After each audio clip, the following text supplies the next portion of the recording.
Hi there, and welcome. It's so lovely to have you here, listening to Mom's stories. This story is called Adele and the Mirror in the Star Forest. Once upon a time, there was a girl named Adele. She was 10 years old, with sharp eyes and a lively imagination, one that could turn an ordinary day into an adventure. She lived with her family in a small house at the edge of a big, green forest. One evening, just before bedtime, when the stars had only just started to twinkle in the sky, Adele heard something strange. A soft, sparkling sound, almost like tiny crystals clinking in the wind. She looked out the window, but all she could see were dark trees swaying gently in the night breeze. Then, something flickered between the trees. A little spark of light, and a voice soft and low, as if the wind itself was whispering. Come, we're waiting for you, Adele. Adele knew she should be getting ready for bed, but her curiosity was just too strong. She pulled on her boots, grabbed her flashlight, and quietly slipped out the door. The forest wasn't dark and scary like she'd imagined. It glowed.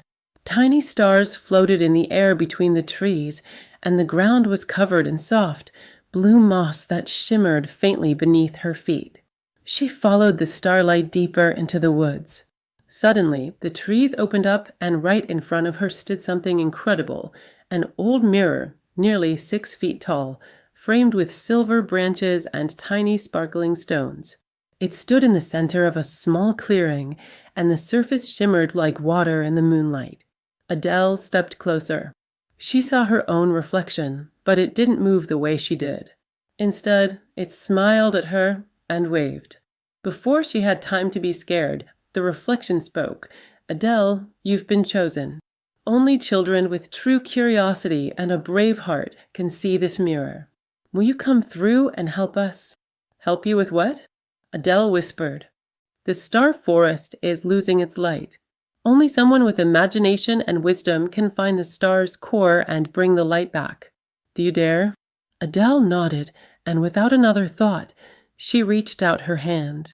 She felt something cold and tingly as she stepped through the mirror and landed in a completely different world. The forest on the other side was even more beautiful. The trees were taller, with leaves that shimmered in gold and silver. Birds sang melodies that made her heart beat faster, and the air smelled like honey and rain all at once. She was greeted by a small creature, a mix between a fox and a squirrel, with golden fur and big, curious eyes. My name's Livo, it said, and I'll be your guide. They set off on their journey together. First, they had to cross Shadow Mountain, where dark thoughts tried to whisper to them. But Adele wasn't afraid. She simply smiled and said, I know who I am, and I won't be frightened. And Shadow Mountain let her pass. Then, they had to cross the Windlewater, a river that constantly changed direction.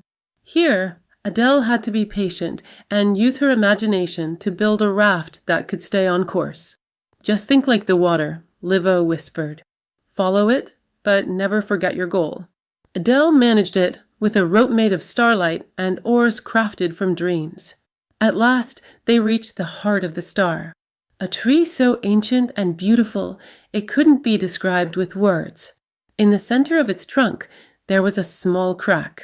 You must find the core, said Livo, but only someone who's used their head, heart, and imagination on the journey will be able to see it. Adele closed her eyes. She thought about how she dared to go out on her own, how she hadn't let the darkness or the shifting waters stop her. She thought about Livo, who had supported her the whole way. And when she opened her eyes, she saw it, a tiny, glowing star hidden in the bark. She gently took it out and held it in her hand. In that moment, the entire forest lit up. The trees sang, the stars danced, and the mirror appeared again, sparkling in the air before her. Thank you, said Livo. You've saved us. Now you must go home. But you'll always carry a spark of the star forest within you. Adele stepped back through the mirror and woke up in her bed. Had it all just been a dream? She looked around, and on her nightstand lay a small stone. It shimmered softly in the dark like a star only she could see. Thank you for listening to the whole story. Now it's time to close your eyes and drift off to sleep. And listen, if you want, you can write your name in the comments. Maybe the next story will be about you. Sweet dreams, my friend. Good night from me to you.